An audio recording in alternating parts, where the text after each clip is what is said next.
Hello, BookTube. It's that time again where I'm going to read you some more Henry Lawson, and we're sticking to a short story today. Maybe one day we'll do his poetry, but I'm going to be reading you When the Sun Went Down. It's iconic, it's Henry Lawson, so it's obviously great. So here it is. Jack Drew sat up on the edge of the shaft, with his foot in the loop and one hand on the rope, ready to descend. His elder brother Tom stood at one end of the windlass and the third mate at the other. Jack paused before swinging off, looked up at his brother and impulsively held out his hand. "You ain't gonna let the sun go down, are you, Tom?" But Tom kept both hands on the windlass handle and said nothing. "Lower away." They lowered him down to the bottom, and Tom shouldered his pick in silence and walked off to the tent. He found the tin pot, and things set ready for him on the rough slab table under the bush shed. The tea was made, the cabbage, the potatoes strained and placed in a billy near the fire. He found and fried bacon and steak between two plates in the camp oven. He sat down at the table. He could not eat. He felt mean. The expense of the hasty temper of his brother had caused a quarrel between them that morning, but Jack had admitted that and apologized when he first tried to make it up. Tom moved around uneasy and tried to smoke. He could not get Jack's last appeal out of his ears. "You ain't gonna let the sun go down, Tom." Tom found, first glancing at the sun. It was less than 2 hours from sunset. He thought of the words of the old Hebrew or Chinese poet. He wasn't religious, and the authorship didn't matter. The old poet's words began to haunt him. Let not the sun go down upon your wrath. Let not the sun go down upon your wrath. The line contains good, sound advice, for quick-tempered men are often the most sensitive. And when they let the sun go down on the aforesaid wrath, that quality is likely to go down then, and worry during the night. Tom started to go down to the claim, but checked himself and sat down and tried to draw comfort from his pipe. He understood his brother thoroughly, but brother never understood him.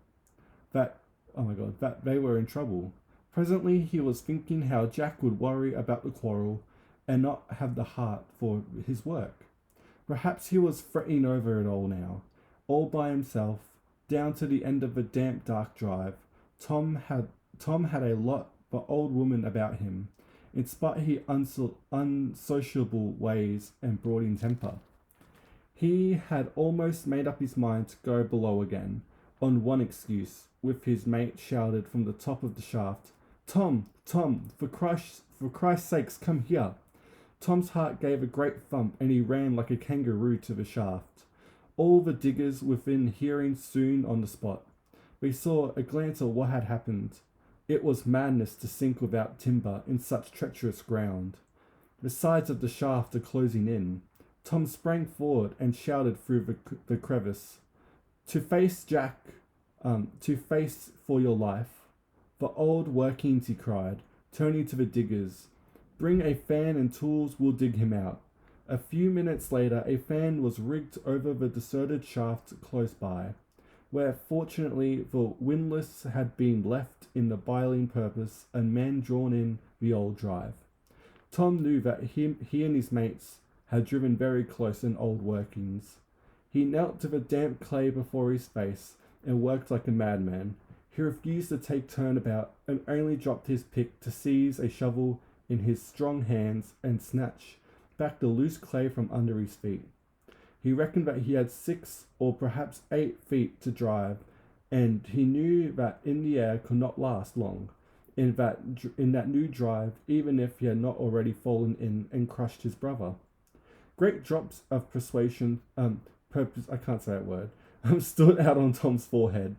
His breath began to come in choking sobs, but he still struck strong, savage blows into the clay before him, and the drive light-hearted quickly.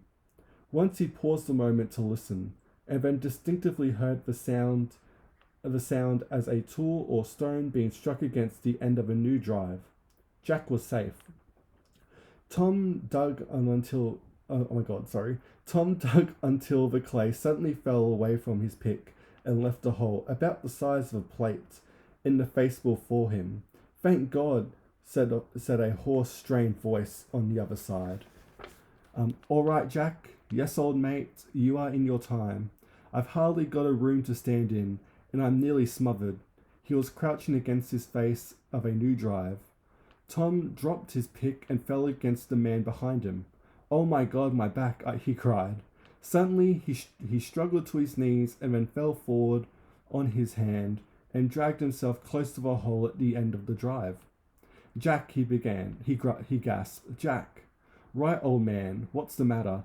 I've hurt my heart, Jack. Put your hand, quick. The sun's going down. Jack's hand came through the hole. Tom gripped it, and then fell with his face in a damp clay. They half carried, half dragged him from the drive for the roof and low, and they obliged to stop. They took him to the shaft, and they sent him up, lashed to the rope. A few blows of the pick, and Jack scrambled from his prisons and went to the surface, and knelt on the grass by the body of his brother. The diggers gathered around and took off their hats, and then the sun went down. So that was your bit of Henry Lawson. We'll see what we'll do next week. Let me know what you thought about this short story. It's very lovely, a bit sad and a bit dark, but that's Lawson. So yeah, thank you so much for watching BookTube, and I'll see you next time.